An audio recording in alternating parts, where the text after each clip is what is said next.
Puji nama Tuhan, shalom. Sekali lagi shalom. Ada sukacita, amin. Kita percaya kita mau memberikan pujian syukur kita sama Tuhan. Karena kita tahu sepanjang minggu ini Tuhan telah menyertai kehidupan kita dengan kasih-Nya. Kita boleh ada sampai hari ini semua karena kemurahan Tuhan, amin.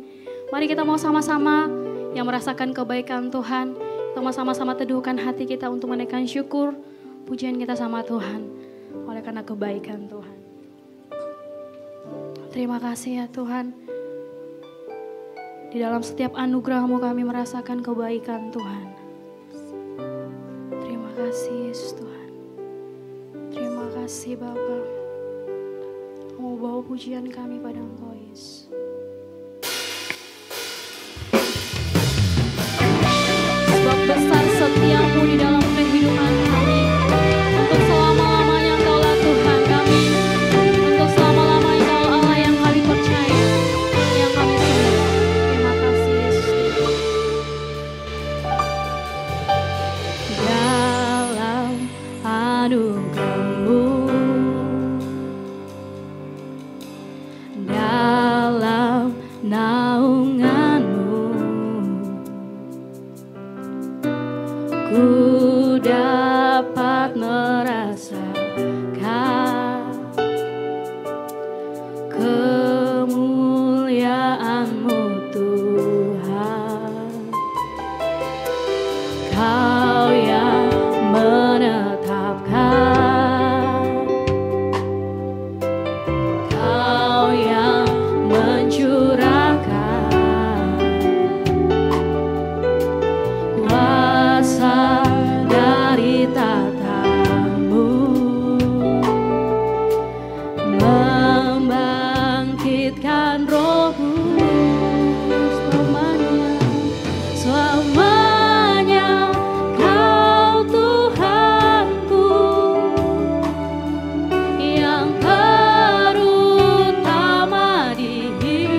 Kami bersyukur Tuhan. Terima kasih. Terima kasih Bapa.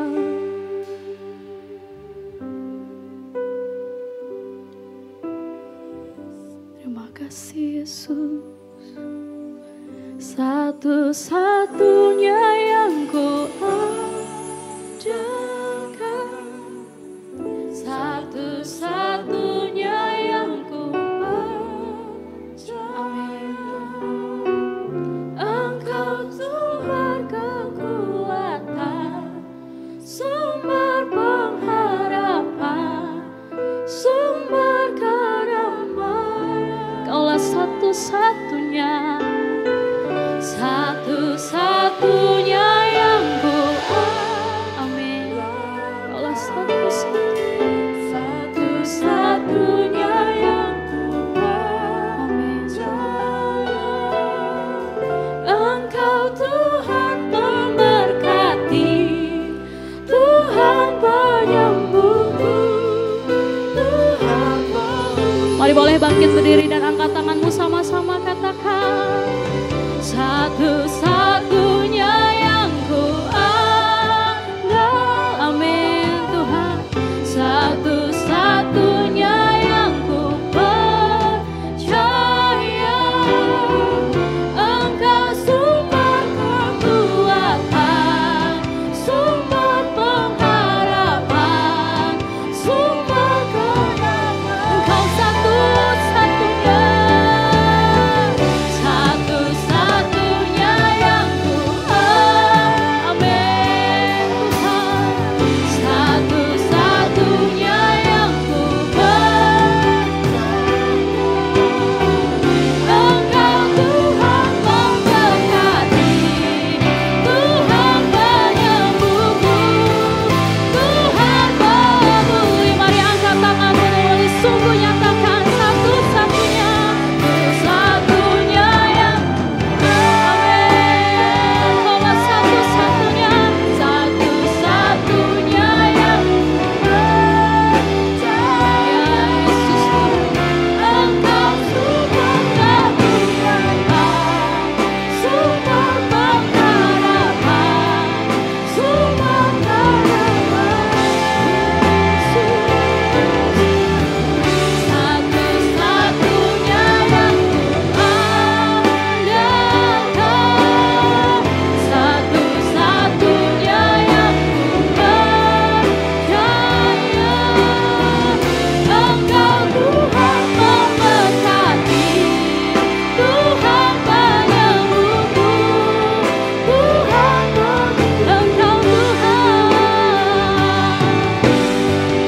Engkau Tuhan memberkati, Tuhan penyembuhku, Tuhan pemulih. Engkau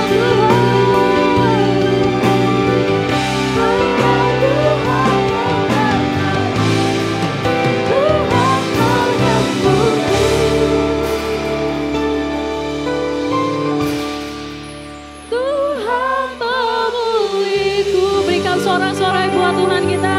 Haleluya. Terima kasih Tuhan, terima kasih Bapak. Kalau menjadi jawaban setiap doa kami, bahwa hanya Tuhan satu-satunya yang kami andalkan di dalam kehidupan kami. Kamu mau pegang teguh janji Tuhan. Kami siap memuji Engkau dan lebih sungguh lagi Tuhan, menaikkan syukur kami untuk setiap kebaikan Tuhan. Di dalam nama Yesus kami siap memuji Tuhan. Haleluya. Amin. Antusias memuji Tuhan, amin. Berikan sorak-sorai buat Tuhan. Haleluya. Kita mau sama-sama nyatakan, terpujilah namamu Tuhan. Amin. Yes.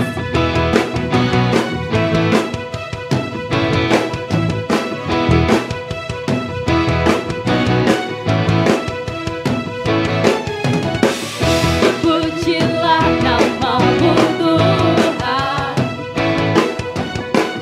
kuat dan penuh kemuliaan. Satu suara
duduk Bapak Ibu Saudara Tuhan.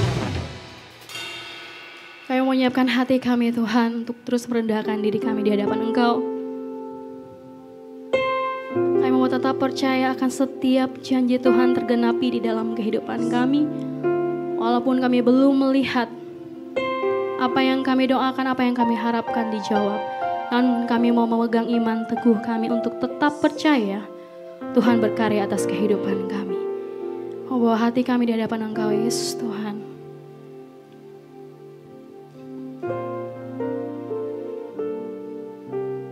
Engkau Tuhan yang beri kekuatan saat badai menerpa hidupku. Di dalam-Mu aku tenang, sebab janji-Mu setia bagiku. Mari dengan iman katakan, ku tetap percaya walau ku tak melihat jalan di depanku, tak pernah ku ragu, ku tetap menyembah apapun yang terjadi di dalam hidupku, tak pernah ku ragu, ku tetap berikan sorak-sorai buat Tuhan kita.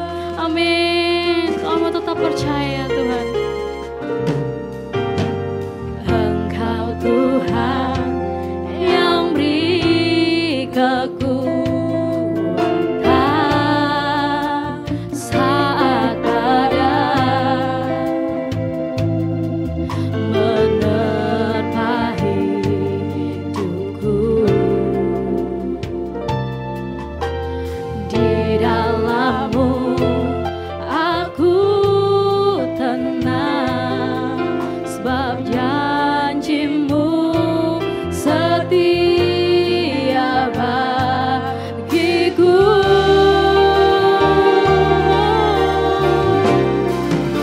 Ku tetap percaya walau ku tak melihat jalan di depanku, tak pernah ku ragu, ku tetap menyembah apapun yang terjadi di dalam hidupku, tak pernah ku ragu, ku tetap percaya, ku tetap percaya walau ku tak melihat jalan di depanku, tak pernah ku ragu, ku tetap menyembah apapun yang terjadi di dalam hidupku, tak pernah ku ragu,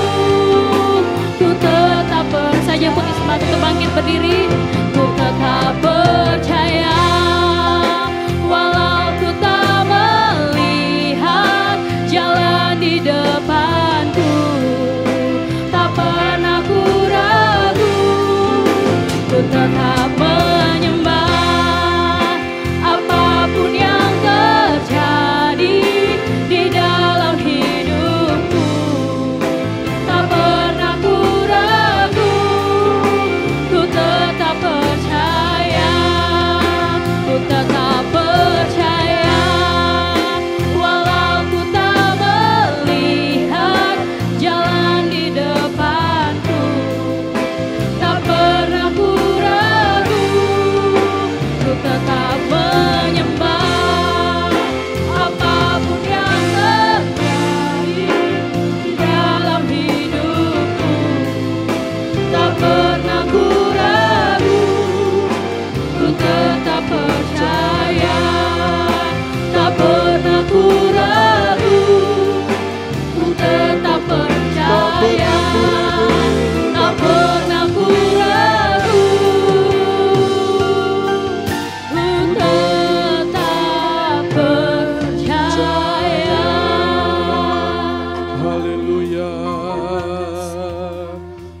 syukur hanya bagimu Tuhan. Kami sembah, kami puji Engkau. Syukur.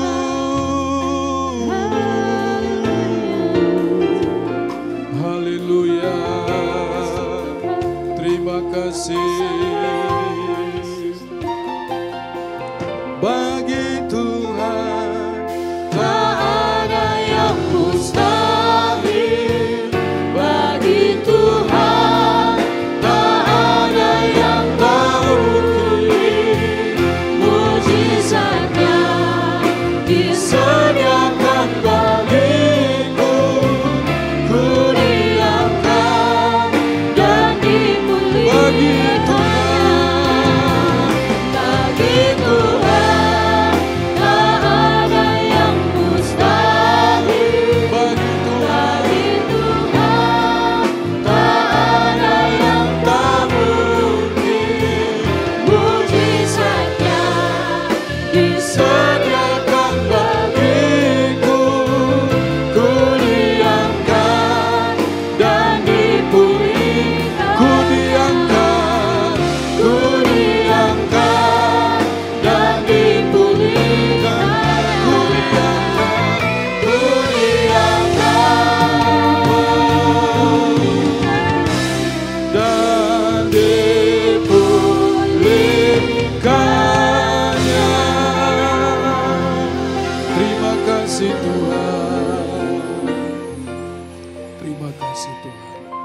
kami sungguh bersyukur kepadamu ya Tuhan, sebab Engkau Bapa yang baik, yang tidak pernah meninggalkan kami. Walaupun kami belum melihat, tapi iman kami sungguh-sungguh percaya Allah turut bekerja dalam segala hal untuk mendatangkan kebaikan bagi kami yang mengasihi Engkau. Terpujilah namamu Tuhan Yesus. Sampaikan apa yang menjadi isi hatimu siang hari ini bagi kami semuanya, agar kebenaranmu ini memerdekakan kami. Urapi hamba dan urapi kami semua. Dalam satu nama, dalam nama Yesus, kami berdoa dan mengucap syukur. Yang siap diberkati firman Tuhan, mari katakan bersama, amin. Beri kemuliaan yang meriah buat Tuhan kita.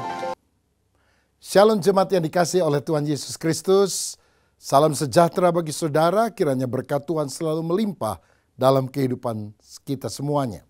Senang sekali saya Pendeta Rubin Adi Abraham bisa menyapa Anda dalam ibadah online ini. Hari ini saya akan menyampaikan firman dengan judul Mengenal Allah yang Hidup. Apakah Allah itu ada? Itulah pertanyaan yang penting yang harus dijawab oleh orang beragama.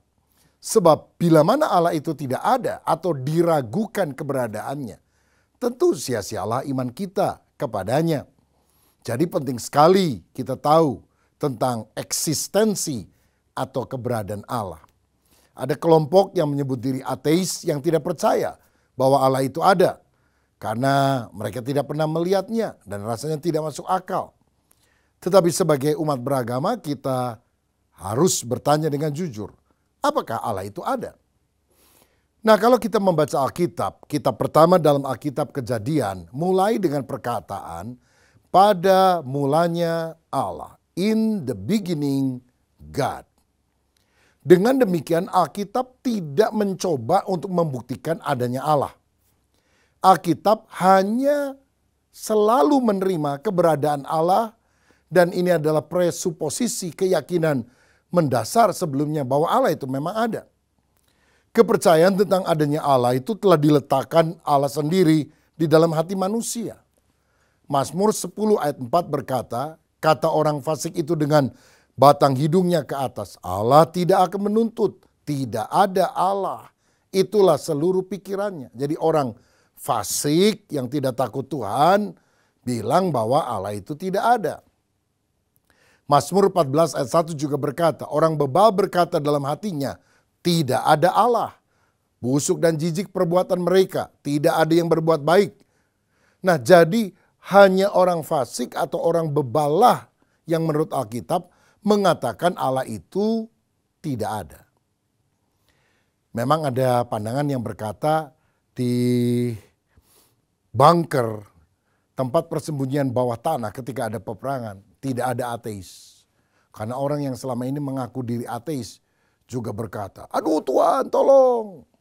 Lalu temannya bilang, katanya nggak percaya adanya Tuhan. Oh iya, lupa katanya. Saudara, jadi di dalam hati manusia itu memang sudah ada kepercayaan bahwa Allah itu ada. Ada sesuatu atau seseorang yang jauh lebih besar daripada kita, lebih berkuasa. Walaupun mungkin mereka salah. Ada yang menyembah pohon, menyembah batu, gunung dan sebagainya. Tetapi Allah sejati tentu ada karena Dia yang telah menciptakan manusia.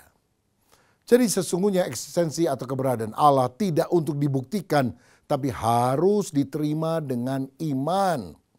Ibrani 11 ayat 6 mencatat, tetapi tanpa iman tidak mungkin orang berkenan kepada Allah, sebab barang siapa berpaling kepada Allah, ia harus percaya bahwa Allah ada dan bahwa Allah memberi upah kepada orang yang sungguh-sungguh mencari Dia.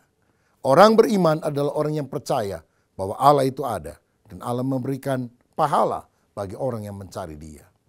Namun walaupun keberadaan Allah itu sesungguhnya harus diterima dengan iman, tapi ada beberapa argumentasi yang mendukung keberadaan atau eksistensi Allah itu secara logika. Yang pertama adalah argumentasi kosmologis. Dari kata Yunani kosmos artinya dunia. Dunia yang teratur. Dunia yang teratur ini ada karena ada sesuatu yang menyebabkannya.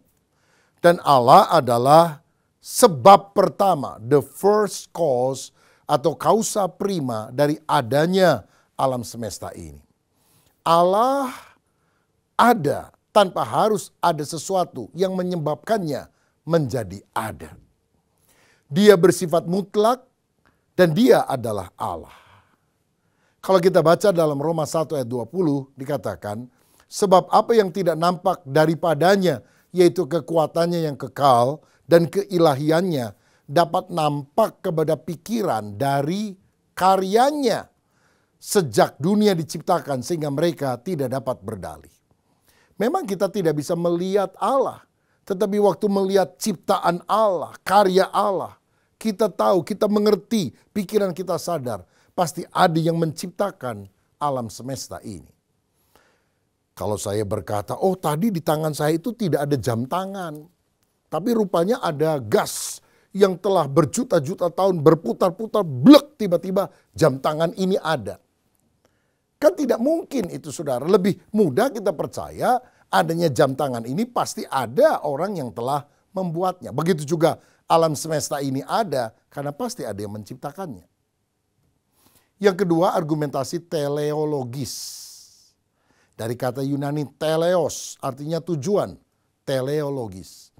Alam ini tertib, teratur, dan memiliki tujuan tertentu. Pasti di balik semuanya itu ada yang mengaturnya. Sesuatu yang mengatur adanya keharmonisan, dan tujuan yang tertentu itu adalah Allah yang menjadikan dan memelihara alam semesta ini. Kalau saudara lihat di airport, banyak sekali pesawat yang naik dan turun, tidak bertabrakan. Karena apa? Ada yang mengaturnya. Saudara juga lihat kereta api itu banyak, silih berganti. Ada yang dari utara, dari selatan, dan seterusnya. Dan kenapa tidak bertabrakan? Karena ada kepala stasiun yang mengaturnya. Begitu juga bumi dan planet-planet yang lain itu ada, tidak bertabrakan. Karena ada Allah penciptanya yang mengatur semuanya menjadi tertib dan bertujuan. Mazmur 19 ayat 2 berkata, langit menceritakan kemuliaan Allah dan cakrawala memberitakan pekerjaan tangannya. Bagaimana langit bisa ceritakan perbuatan Allah? Bagaimana cakrawala memberitakan pekerjaan tangan Allah? Apakah di langit ada tulisan, Allah ada? Atau ada suara seperti halilintar, hei manusia percayalah kepada Allah. Kan tidak perlu begitu. Tapi begitu kita melihat pelangi yang indah, kita tahu pasti ada Allah yang menciptakan semuanya itu. Makanya kita yakin Allah berfirman dengan karyanya. Dan Allah juga berkarya dengan firman-Nya. Waktu Dia berkata, berfirman, jadilah terang, jadilah cakrawala, jadilah matahari, bulan, dan bintang. Berarti Allah berkarya lewat firman yang dia ucapkan. Dari tidak ada menjadi ada. Tetapi Allah juga berfirman lewat karyanya. Karena begitu melihat karya Allah yang ajaib, kita tahu pasti ada Allah yang menciptakan semuanya itu. Sekarang yang ketiga, argumentasi ontologis. Saudara, manusia itu diciptakan dengan kesadaran akan adanya oknum yang bersifat ilahi. Dan kemudian memujanya. Itu adalah pertanda bahwa Allah yang menanamkan kesadaran itu di dalam diri manusia. Menurut Calvin, tiap manusia memiliki semen religionis atau benih agama di dalam dirinya. Saudara boleh masuk ke pedalaman, ketemu dengan suku terasing yang tidak mengenal peradaban. Tapi mereka memiliki penyembahan tertentu kepada dewa atau allahnya masing-masing. Mungkin pohon, mungkin binatang buas, ataukah gunung, matahari atau bulan.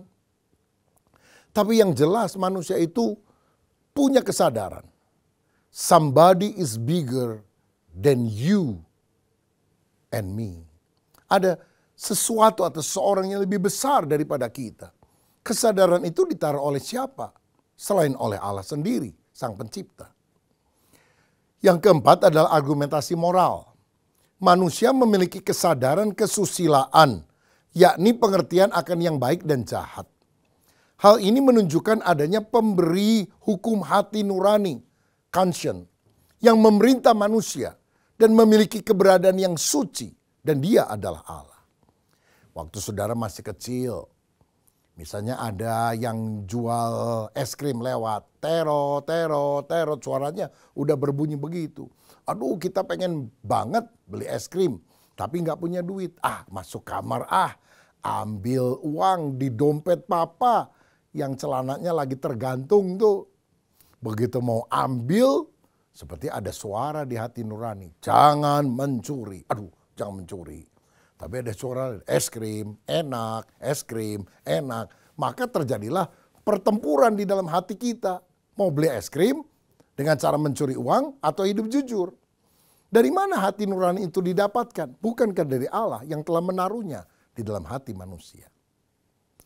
Nah, jadi itu ada beberapa argumentasi rasional mengapa kita percaya Allah itu ada. Walaupun keberadaan Allah pada intinya harus diterima dengan iman. Nah, selanjutnya kita membahas penyataan Allah. Sebetulnya tidak seorang manusia pun yang dengan rasionya dapat membuktikan dan memahami tentang Allah. Karena itulah Allah sendiri dalam kasih karunia-Nya menyatakan dan memperkenalkan dirinya kepada manusia. Kalau saudara baca Ibrani 1 ayat 1-3, Alkitab berkata, setelah pada zaman dahulu Allah berulang kali dan dalam pelbagai cara berbicara kepada nenek moyang kita dengan perantaraan nabi-nabi, maka pada zaman akhir ini Ia telah berbicara kepada kita dengan perantaraan anaknya, yang telah Ia tetapkan sebagai yang berhak menerima segala yang ada. Oleh Dia, Allah telah menjadikan alam semesta. Ia, maksudnya Yesus, adalah cahaya kemuliaan Allah dan gambar wujud Allah, dan menopang segala yang ada dengan firman-Nya yang penuh kekuasaan. Dan setelah Ia selesai mengadakan penyucian dosa, Ia duduk di sebelah kanan yang maha besar di tempat yang tinggi. Saudara-saudara, jadi Alkitab berkata Allah menyatakan dirinya melalui nabi, melalui rasul, dan terutama melalui anaknya sendiri. Ya, jadi ada bermacam-macam pernyataan Allah melalui alam semesta, tapi juga melalui cara yang lebih spesifik. Tujuan pernyataan Allah ini adalah supaya manusia dapat mengenal Allah dengan benar dan bisa tinggal bersama Dia dalam kekekalan di sorga melalui Tuhan Yesus Kristus. Berarti tanpa penyataan manusia tidak bisa mengenal Allah dengan perenungan filsafat, dengan amal kebaikan, dengan rasio, tidak mungkin bisa. Tapi ketika Allah mewahyukan diri, menyatakan diri, baru manusia itu bisa mengenal Allah. Nah, penyataan Allah itu terbagi dalam dua tahap. Yang pertama general revelation, yang kedua special revelation. Penyataan umum dan yang kedua penyataan khusus. Mari saya bahas yang pertama terlebih dahulu, penyataan umum. Allah menyatakan dirinya secara umum kepada semua orang dalam segala zaman lewat 3 hal ini. Pertama lewat ciptaannya. Roma 1 ayat 20 tadi berkata, sebab apa yang tidak nampak daripadanya, yaitu kekuatannya yang kekal dan keilahiannya, dapat nampak kepada pikiran dari karyanya sejak dunia diciptakan sehingga mereka tidak dapat berdalih. Jadi waktu melihat karya Allah, gunung yang tinggi, laut yang luas, pohon yang rindang, cakrawala yang luar biasa, matahari, planet-planet, bulan dan bintang, kita sadar ada Allah yang menciptakannya. Dalam Mazmur 19 ayat 2 dikatakan langit menceritakan kemuliaan Allah dan cakrawala memberitakan pekerjaan tangannya. Jadi keberadaan dunia dan segala isinya yang sedemikian indah menyatakan kebesaran Tuhan Allah Sang Pencipta. Itulah penyataan umum yang Allah tunjukkan kepada kita. Tetapi bentuk penyataan umum yang kedua adalah hati nurani. Dalam Roma pasal 2 ayat 14-16 dikatakan, apabila bangsa-bangsa lain yang tidak memiliki hukum Taurat oleh dorongan diri sendiri melakukan apa yang dituntut hukum Taurat, maka walaupun mereka tidak memiliki hukum Taurat, mereka menjadi hukum Taurat bagi diri mereka sendiri. Sebab dengan itu mereka menunjukkan bahwa isi hukum Taurat ada tertulis di dalam hati mereka.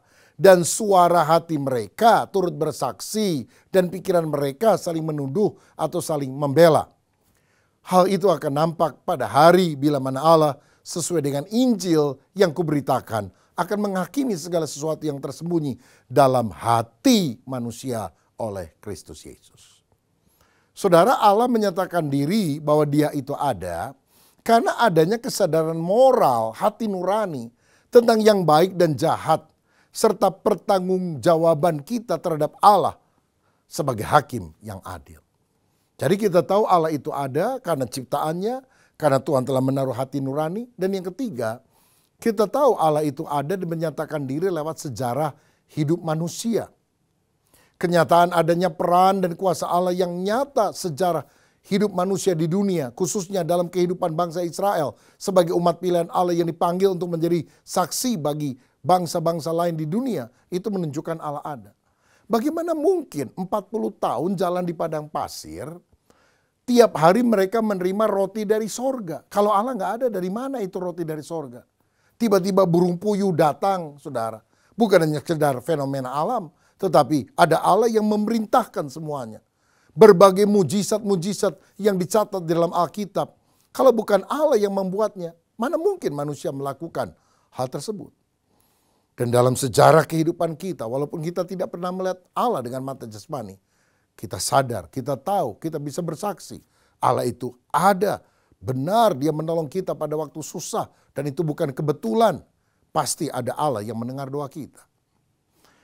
Namun dosa telah menyebabkan manusia hanya memiliki kesadaran tentang adanya Allah, tapi bukan pengenalan akan Allah yang benar, yang membawa pada keselamatan.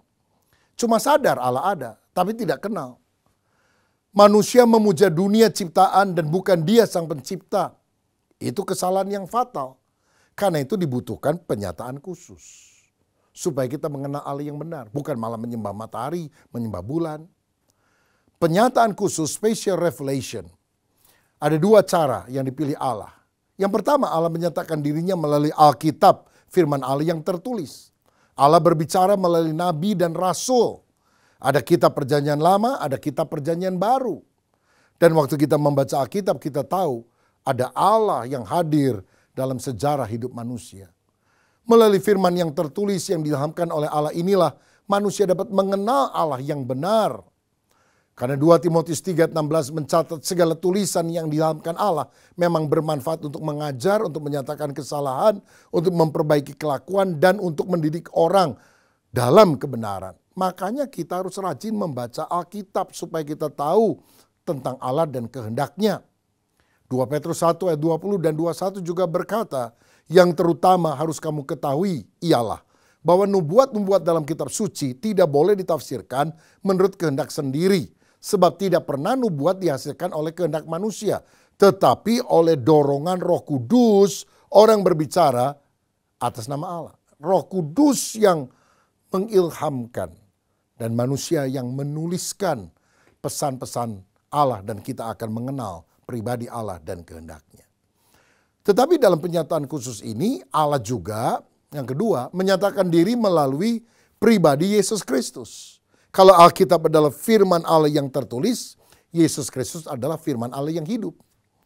Bahkan kehadiran Yesus di dunia merupakan puncak penyataan Allah. Allah sendiri datang dalam wujud manusia, dalam diri Yesus. Yesus adalah wujud penyataan Allah yang sempurna. Karena Yohanes 1 ayat 1 berkata, pada mulanya adalah firman, firman itu bersama-sama dengan Allah, dan firman itu adalah Allah. Ayat 14, firman itu telah menjadi manusia dan diam di antara kita, dan kita telah melihat kemuliaannya, yaitu kemuliaan yang diberikan kepadanya sebagai anak tunggal Bapa, penuh kasih karunia dan kebenaran. Bahkan di ayat 18 dikatakan tidak seorang pun yang pernah melihat Allah, tetapi anak tunggal Allah yang ada di pangkuan Bapa, dialah yang menyatakannya. Nggak ada orang yang langsung bisa lihat Allah. Karena kita manusia berdosa, Allah yang kudus. Tetapi Allah telah datang dalam rupa manusia, menyelubungi kemuliaannya. Sehingga waktu orang melihat Yesus, orang melihat Allah. Waktu Yesus jalan di atas air, kita tahu Allah berkuasa atas alam. Waktu Yesus membangkitkan orang mati, kita tahu Yesus adalah sumber kehidupan. Begitu selanjutnya. Nah sekarang kita akan lihat secara ringkas beberapa sifat Allah. Pertama, Allah itu adalah pribadi, personal being. Allah adalah pribadi yang hidup, bukan cuma konsep, bukan cuma paradigma, tapi dia pribadi yang hidup, yang dapat menyatakan dirinya. Dan sebagai pribadi dia memiliki pikiran, perasaan, dan kehendak. Sama seperti kita manusia punya pikiran, perasaan, dan kehendak karena kita pribadi. Allah juga adalah pribadi. Yang kedua, Allah itu adalah pribadi yang bebas dan berdaulat. Allah ada berdasarkan keberadaannya sendiri, self-existent. Dia tidak tergantung kepada siapapun. Kalau kita ada kan diciptakan Allah. Tapi Allah tidak, dia menciptakannya. Bahkan Allah adalah sumber dari segala keberadaan. Allah itu berdaulat. Artinya dia bisa melakukan apa saja yang dia inginkan tanpa harus minta petunjuk atau bertanggung jawab kepada siapapun. Semua mau-maunya Tuhan karena dia berdaulat. Dia memiliki kekuasaan penuh atas segala ciptaannya. Tidak ada unsur manusiawi yang dapat mempengaruhi kedaulatan Allah. Daniel 4 ayat 35 mencatat, semua penduduk bumi dianggap remeh. Ia berbuat menurut kehendaknya terhadap bala tentara langit dan penduduk bumi. Dan tidak ada seorang pun yang dapat menolak tangannya dengan berkata kepadanya, apa yang kau buat? Jadi Allah itu berdaulat, dia bisa melakukan apa saja yang dia mau. Tapi ingat, kedaulatan Allah senantiasa sejalan dengan hakikatnya, yaitu adil, kasih, benar, tidak semena-mena, karena dia punya cinta kepada manusia. Yang ketiga, Allah itu punya sifat kekal. Allah itu kekal dan tidak pernah akan berubah untuk selama-lamanya. Ini tidak berarti bahwa ia tidak bergerak atau tidak aktif. Allah tidak berubah dalam sifat dasarnya. Allah tidak berubah dalam janjinya. Allah tidak berubah dalam rencananya. Karena rencana Allah itu sempurna, tidak mungkin salah dan tidak mungkin gagal. Bilangan 23:19 berkata, Allah bukanlah manusia sehingga ia berdusta, bukan anak manusia sehingga ia menyesal. Masakan ia berfirman dan tidak melakukannya atau berbicara dan tidak menepatinya? Jadi Allah itu tidak pernah menyesal. Tapi mungkin saudara bertanya, mengapa dalam kitab Kejadian 6 ayat 5 dan 6 tertulis demikian? Ketika dilihat Tuhan bahwa kejahatan manusia besar di bumi dan bahwa segala kecenderungan hatinya selalu membuahkan kejahatan semata-mata, maka menyesallah Tuhan bahwa ia telah menjadikan manusia di bumi. Dan hal itu memilukan hatinya. Loh, katanya Allah tidak menyesal. Tapi ketika melihat manusia berbuat jahat, Allah menyesal. Kalau gitu ayat firman Tuhan salah dong. Atau di dalam Yunus 3 ayat 10 dikatakan ketika Allah melihat perbuatan mereka itu, yakni bagaimana mereka berbalik dari tingkah lakunya yang jahat, maka menyesallah Allah karena malapetaka yang telah dirancangkannya terhadap mereka. Dan ia pun tidak jadi melakukannya. Jadi kalau yang pertama, Allah menciptakan manusia yang baik lalu berdosa dan ingin menghukumnya. Yang kedua, dalam kitab Yunus, Allah melihat manusia berdosa, ingin menghukumnya, tapi orang kemudian bertobat. Sehingga Allah menyesal, tidak jadi menghukum orang itu. Nah, Kalau begitu Allah berubah dong. Nah saudara sekalian, kita perlu paham bahwa di dalam Alkitab dinyatakan seakan-akan Allah itu menyesal dan mengubah rencananya. Hal itu semata-mata untuk menyatakan kedalaman duka Allah terhadap umat manusia. Dan perkataan menyesal di sini merupakan cara manusia untuk mengutarakan dengan bahasa yang disebut antropomorfisme, yaitu mengartikan apa yang bukan manusia di dalam istilah-istilah manusia. Dengan kata lain, Allah bukan menyesal tapi punya duka yang mendalam seperti seakan-akan manusia, aduh nyesel ya punya anak kok jahat begini nih. Ya, itu membahasakan Allah dengan bahasa manusia yang terbatas. Dan lagi pula bila manusia yang berubah maka Allah akan menyelaraskannya dengan rencana kekalnya. Sampai contoh supaya gampang. Kalau saya guru, saudara murid, lalu saya kasih soal ujian kepada saudara, nilai 0 sampai 5,9 merah. 6 sampai 10 biru. Saudara ulangan, dapat nilai 4. Maka nggak lulus kan? Nggak naik kan? Karena merah. Tapi saya berbaik hati. Saya kasih hair kepada saudara. Saudara ikut ujian lagi. Sekarang dapat nilai 8. Biru kan? 8 ditambah 4, 12 dibagi 2, 6. Maka saudara biru. Loh, apakah saya sebagai guru berubah? Oh tidak. Standarnya tetap sama, tapi saudara menyesuaikan diri ketika diberi kesempatan. Jadi Allah itu adalah Allah yang tidak berubah. Yang keempat, Allah punya sifat tidak terbatas. Dia sempurna, tidak terbatas dalam pengetahuannya, hikmatnya, kasihnya, kebaikannya, kuasanya, kedaulatannya. Dalam segala hal Allah tidak terbatas. Allah tidak dipengaruhi oleh situasi dan kondisi yang terbatas dan berubah-ubah. Misalnya dalam kitab Ayub 11 ayat 7-9 dikatakan, dapatkah engkau memahami hakikat Allah, menyelami batas-batas kekuasaan yang maha kuasa, tingginya seperti langit, apa yang dapat kau lakukan, dalamnya melebihi dunia, orang mati, apa yang dapat kau ketahui, lebih panjang daripada bumi ukurannya, dan lebih luas daripada samudra. Berarti Allah tanpa batas. Yang kelima, Allah itu maha kasih. God is love. Allah itu kasih. Dan kasih Allah terutama dinyatakan dalam kemurahan dan kebaikannya yang menyediakan jalan keselamatan bagi manusia yang berdosa melalui Tuhan Yesus Kristus. Memang Allah mengasihi manusia dengan memberikan hujan dan panas, tumbuhan hijau yang bisa dimakan. Tetapi kasih yang terbesar karena dia rela mengutus Yesus untuk mati menebus kita supaya barang siapa yang percaya tidak binasa melainkan beroleh hidup yang kekal. Kasih Allah itu adalah kasih yang berdaulat untuk menetapkan kepada siapa ia berkenan menyatakan kasihnya. Jadi mau-maunya Tuhan. Dalam Roma 9 ayat 15 dan 16 dikatakan, sebab ia berfirman kepada Musa, aku akan menaruh belas kasihan kepada siapa aku mau menaruh belas kasihan, dan aku akan bermurah hati kepada siapa aku mau bermurah hati. Jadi hal ini tidak tergantung pada kehendak orang atau usaha orang, tetapi kepada kemurahan hati Allah.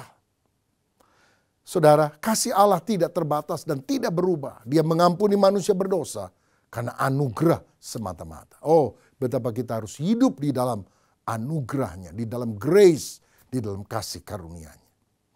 Yang keenam, Allah itu maha suci. Allah itu suci dalam segala perbuatannya dan ia tidak mungkin bertindak bertentangan dengan hakikat kesuciannya. 1 Petrus 1 ayat 16 berkata, sebab ada tertulis kuduslah kamu sebab aku kudus. Allah memberikan berkat bagi mereka yang taat dan menjatuhkan hukuman bagi mereka yang melanggar firman Allah. Yesaya 32 ayat 22 berkata, sebab Tuhan ialah hakim kita, Tuhan ialah yang memberi hukum bagi kita, Tuhan ialah raja kita, dia akan menyelamatkan kita. Jadi Allah membenci dosa dan menuntut hidup kudus dari umatnya. Yang ketujuh, Allah itu punya sifat maha hadir, omnipresence. Allah maha hadir, dia tidak dibatasi oleh ruang dan waktu. Allah ada di mana-mana dengan seluruh keberadaannya pada segala waktu. Ini tidak berarti bahwa diri Allah disebar ke seluruh alam semesta seolah-olah sebagian dari dia ada di sini dan sebagian di sana. Seperti ajaran panteisme. Tetapi seluruh keberadaannya ada di mana-mana di setiap tempat di segala waktu. Kemahahadiran Allah berbeda dengan hadiratnya yang kuat. Misalnya Allah hadir di tahtanya dengan kemuliaan yang luar biasa. Allah hadir dalam diri orang percaya. Ini berbeda dengan kehadirannya di dalam tempat mesum misalnya. Saya mau tanya, apakah Allah ada di kompleks pelacuran? Apakah Allah ada di tempat penyembahan berhala? Jawabannya Allah ada karena dia maha hadir. Tapi hadiratnya yang kuat penuh kemuliaan tentu tidak ada di sana. Bagaimana dengan neraka, lautan api? Apakah Allah ada di sana? Ya, karena Allah maha hadir dimanapun juga semua diciptakan oleh Allah. Dia punya kuasa.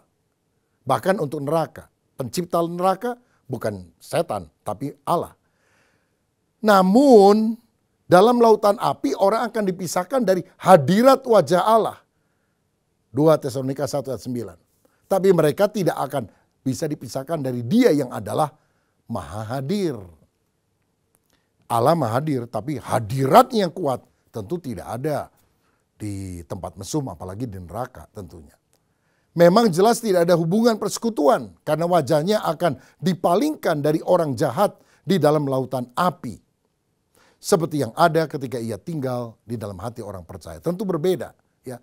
Kediaman Tuhan di dalam hati kita orang percaya berbeda dengan kepada orang yang tidak percaya. Walaupun Allah selalu hadir di mana-mana. Yang kedelapan, Allah itu maha tahu. Omniscient. Allah punya pengetahuan yang sempurna tentang segala sesuatu. Baik masa lampau, masa kini, dan masa yang akan datang. Allah mengetahui segala sesuatu dalam diri manusia tanpa batasan waktu. Misalnya dalam Mazmur 139 ayat 1-4 dikatakan, Tuhan engkau menyelidiki dan mengenal aku. Engkau mengetahui kalau aku duduk atau berdiri. Engkau mengerti pikiranku dari jauh. Engkau memeriksa aku. Kalau aku berjalan dan berbaring, segala jalanku kau maklumi. Sebab sebelum lidahku mengeluarkan perkataan sesungguhnya semuanya telah kau ketahui, ya Tuhan. Tidak ada satupun di dunia dan di surga yang tersembunyi bagi Allah. Kan dia maha tahu. Dia tidak pernah heran atau terkejut. Namun saudara sekalian, pengetahuan Allah ini tidak membuat manusia menjadi robot. Sebab manusia bertindak bukan dikarenakan Allah sudah mengetahuinya terlebih dahulu. Manusia bertindak berdasarkan kemauan bebas. Namun sebelum manusia itu bertindak, Allah yang memiliki pengetahuan yang kekal itu telah mengetahui sebelumnya bahwa manusia akan bertindak demikian. Jadi apakah Allah tahu bahwa Adam akan jatuh di dalam dosa? Ya, Allah tahu, tapi bukan Allah yang menyebabkan Adam jatuh di dalam dosa. Dan karena itu Allah telah menyiapkan jalan keselamatan melalui Yesus bagi orang yang percaya. Dan yang terakhir, Allah itu punya sifat maha kuasa, omnipotence. Allah memiliki hak dan kuasa untuk melakukan segala sesuatu. Allah berkuasa mewujudkan kehendaknya. Sebab tidak ada yang mustahil bagi Allah. Lukas 1 ayat 38 berkata, bagi Allah tidak ada yang mustahil. Bahkan dia bisa membuat perawan Maria mengandung Yesus tanpa persetubuhan dengan laki-laki. Namun Allah tidak bertindak sewenang-wenang atau menyatakan kuasanya sebagai diktator yang lalim. Sebab semua yang dilakukan Allah tidak pernah berlawanan dengan hakikat dan sifat Allah yang suci, yang adil, yang penuh kasih. Walaupun dia maha kuasa, dia tidak semena-mena karena dia Allah juga yang penuh kasih. Dan Allah tidak mungkin berbuat sesuatu yang menyangkal dirinya. Saudara sekalian, saya berdoa supaya pengajaran tentang Allah, baik eksistensi, penyataan, dan juga sifat Allah, ini bisa kita tangkap, kita pahami, sehingga mendorong kita lebih suka membaca Alkitab. Sehingga kita akhirnya menjalin persekutuan yang akrab lewat doa, lewat pembacaan firman dengan Allah yang hidup. Karena Allah sifatnya berbeda dengan sifat kita. Tapi berbahagialah orang yang kepadanya Allah menyatakan dirinya. Sehingga kita bisa bersekutu dengan dia sampai selama-lamanya. Siapa yang rindu mengenal Allah lebih dalam? Mari taruh tangan di dada, kita berdoa. Tuhan terima kasih buat pengajaran firman-Mu hari ini. Biarlah kami dibukakan rahasia firman. Sehingga kami mulai lebih mengerti tentang siapa Allah yang kami percayai. Dan kami bersyukur kami bisa mengenal Allah yang hidup itu melalui Yesus Kristus, Putra-Mu yang tunggal. Sehingga ketika kami percaya, kami juga bisa bersekutu dengan Allah sampai selamanya. Berkat-Mu atas kami dalam nama Yesus. Haleluya. Amin. Tuhan Yesus memberkati.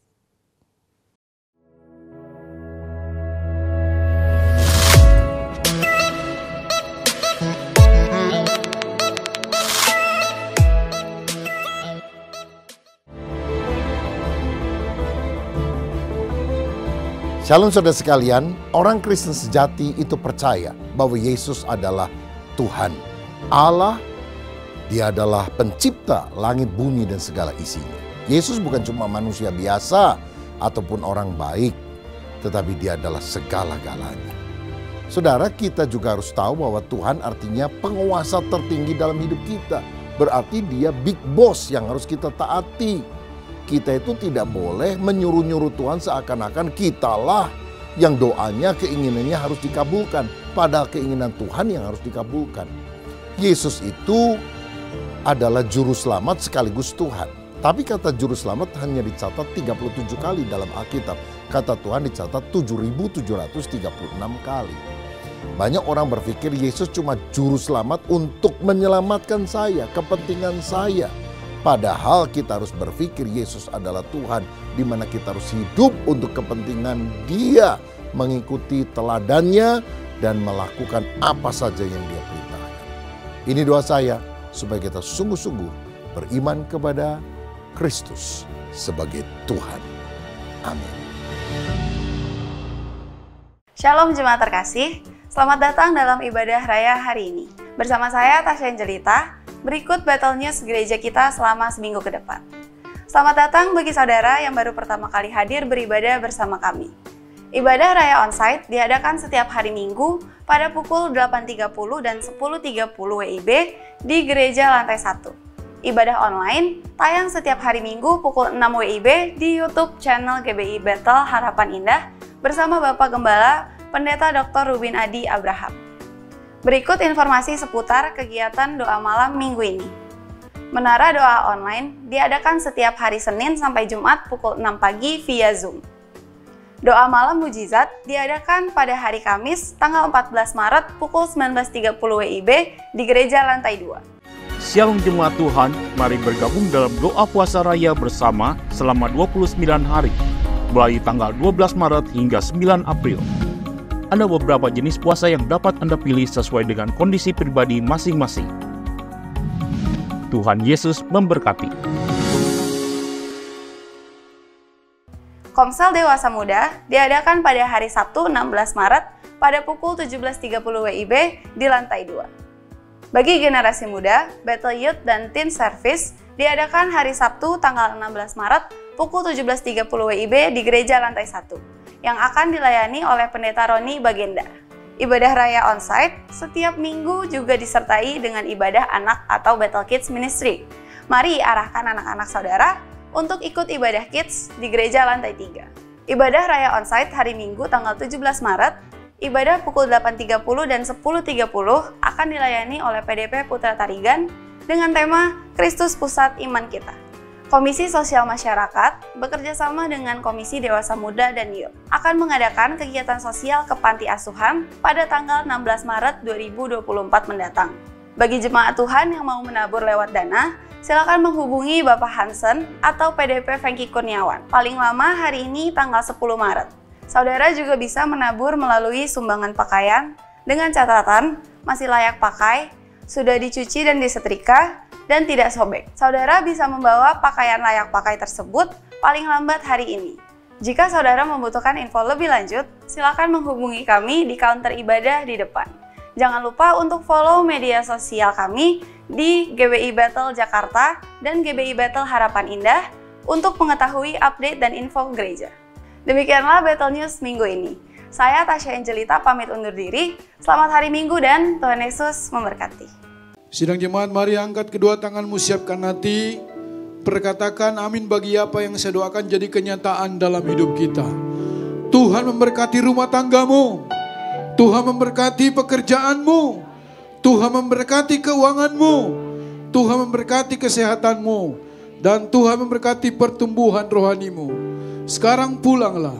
Terimalah berkat daripada Allah Bapa, cinta kasih dalam Tuhan Yesus Kristus, dan melalui persekutuan yang indah dalam kuat kuasa Roh Kudus, tinggal tetap menyertai kita mulai siang hari ini sampai Maranatha. Yesus Kristus datang pada kali yang kedua, menjemput kita di awan-awan yang permai. Yang percaya dan sudah diberkati Tuhan, mari katakan bersama, amin.